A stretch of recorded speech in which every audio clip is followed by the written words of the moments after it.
Mike, what are your memories of the first time you faced Brady? Does anything stand out? I believe it was that 12-0 game, 2003 with the Cowboys. Oh, yeah. We played really good on defense that day. I was up there in Foxborough. I remember a couple of blitzes I called, but I don't remember much else, honestly.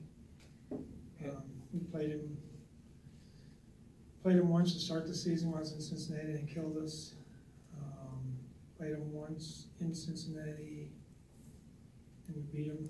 It was, I think the score was like 14-7 or something like that. And he had the ball in a 2-minute drill and it just started pouring down rain on him. Yes. But I was actually saying a few more things, but I was happy that rain and we ended up winning. What ways, if any, has he changed over the years? I mean, mechanically, he looks like he's in his 20s. Yeah, you know, the thing that really surprised me, I remember when we were going to Cincinnati, you know, and I'm watching him pregame, and he's just throwing these darts. And I'm like, oh my gosh, we're in trouble today.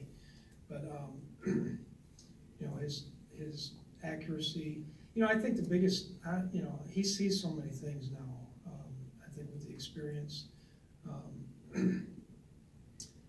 I don't know that he's changed all that much from, you know, I don't remember when I was with Dallas, but you know, he's always, you know, like I think like Belichick said about Rodgers, I'm glad he's not in our division.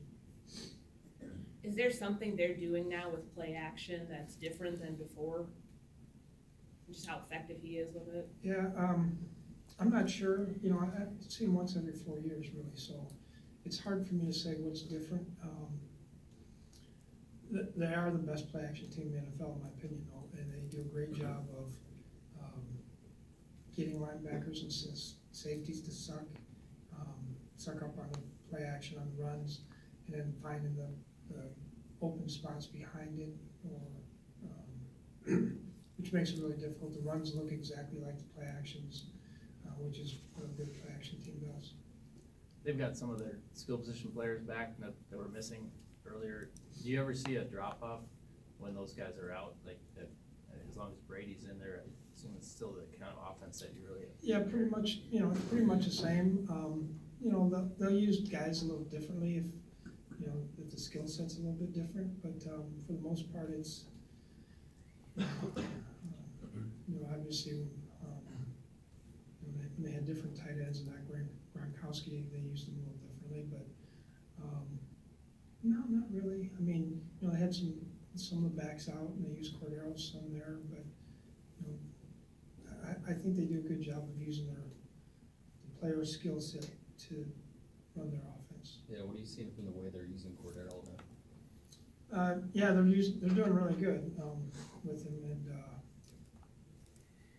you know, when I watch him, you know, everybody knew Cordero was an outstanding athlete, strong runner, great when he had the ball in his hands. You know, we probably could have done a better job when we had him than when we you know, after watching them. Did it ever occur to you guys to make it a running back, not just a gadget running back, but between the tackles that they do on occasion? You know, we tinkered around with it, but we had Adrian at the time, so you know, it was you take him out and put him in. But I still think there was, you know, we could have used him more in some of those kind of ways. Yes. With Sindale on IR, has Harris kind of worked his way in to be that starter? Yeah. Really? Did he have a setback or something? Because he had the 1 week before Detroit, Zendaya, where he was limited twice and then he was a full participant. Was there like a setback in his Obviously, yes. The Patriots are the best team on QB sneaks. You guys have had some success with it too.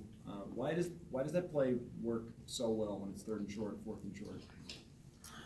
Well, Brady has the option a lot of times of sneaking if the A gaps are open, and so that's part of it. But he's a big guy. He puts that foot back and drives, and their guys, you know, they're inside guys get nice and low, but a lot of times he has the option of doing it if there's an A gap open. The one that Kirk succeeded on this week, was that one where he saw something and could just do that, or was that something that was like by design? I don't know. I don't know either. The Patriots regularly rotate in 8 or 9 defensive linemen. How much of a challenge is that to account for all these different personnel groups? Yeah, they have a lot of different personnel groups, and they use them a lot of different ways, and each week seems to be a different type of game plan based on, you know, who they're going against. You know, they're always gonna try to make you beat them left-handed if they can. You know what I mean? If you're right-handed, they want you to win left-handed. So, I think that's got a lot to do with it. They don't get a lot of sacks, at least this year. Are you still seeing them getting pressure, though? Yeah, they're like third in the league in quarterback pressures and knockdowns and things like that, but they have not been getting a lot of sacks. But, you know, as I've said many times, you know, sacks aren't the most important thing. It's trying to get pressure on the quarterback. They are blitzing a little bit more this year than I have seen them in the past. And I think, you know, that's kind of based on some of their skill sets as well. I guess on that front, the book on Brady, I suppose the book on any quarterback is if you can get to him with 4, you have a better chance. How much does the pressure you guys have been getting with your front 4 not having to blitz help going into Foxborough this week? I hope it helps. You know, they do a good job of getting in no backs and spreading the ball around, getting the ball out quick. Protection-wise, they change up on you quite a bit, you know, so they can get extra hands on your pass rushers. And the play action, quite honestly, helps them quite a bit, you know, because they seldom run so well with it. But, you know, if it was just a straight passing game, you know, every snap, I think, you know, we'd have a good opportunity. Mike, how good do you think Kirk Cousins has been under pressure this year? He's been pretty good when pressured, but then obviously, how well did he play last week when the protection was so great? You know, I don't look at all those stats. I mean, somebody told me about the stats, but I just look at his overall body of work, and I like the things that he's doing, the toughness that he's plays with, the competitiveness. You know, I like the way he handled the game a week ago. And, you know, that's kind of the style I think that we have to play.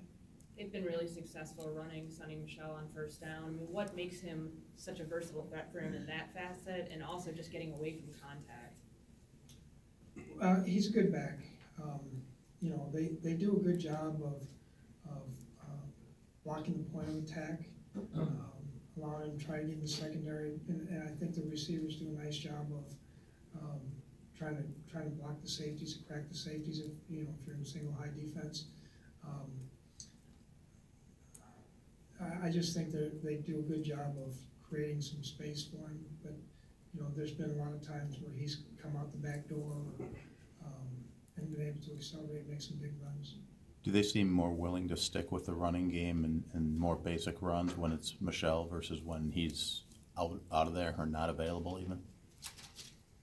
I mean, they still run the same runs with every back that's in there.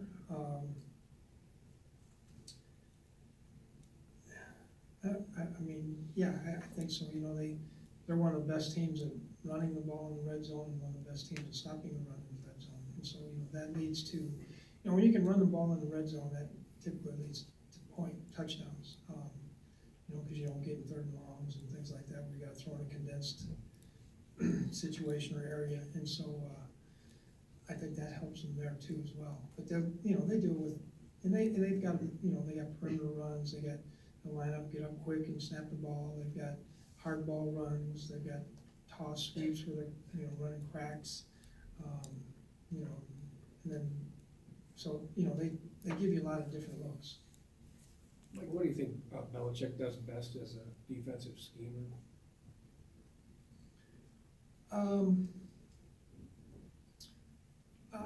Like I said before, I think, you know, he really tries to make you win left-handed. You know, he's going to try and take your best players away all the time. He's going to try to exploit your weaknesses best he possibly can. You know, he does a great job in everything as well. But you know, I have a lot of respect for him and the fact that, you know, his teams are extremely disciplined, they don't beat themselves. You know, to be able to maintain and sustain the success that they've had year in and year out, and different players and injuries and things like that, I think that's a credit to coaching.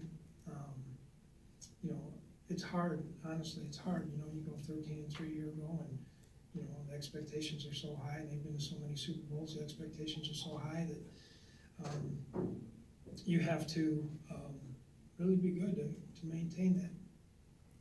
Do you find that he identifies little things that a lot of other coaches don't when he looks at your team and Yeah. sees things? I think so, yeah. I think he, you know, he's big on understanding our personnel.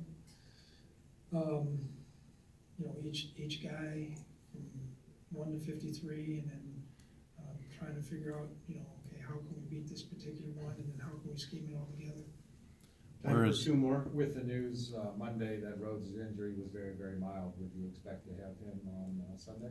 I think there's a good chance, yes. Where has Holden Hill made the most progress since, you know, he's gotten some playing time here in the regular season? Made the most progress.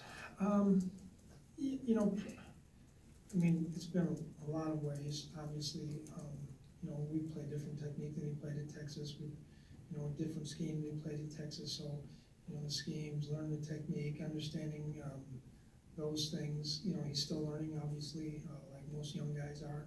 But you know, he's got a lot of really good competitiveness. Obviously, he's a good athlete, and I think that you know, the more and more and more he continues to learn about the game of football, because that's, you know, most of these guys when they come in rookies, they don't understand football. You know, a lot of them understand their position, or they might understand the secondary, but they don't understand football. And so when you're trying to take young guys and you're trying to teach them about you know, what offenses are trying to do, how they're trying to attack you, how the defense is trying to combat that, you know, all those things that really make a difference. I have to say hi to Marky because she's watching, my daughter.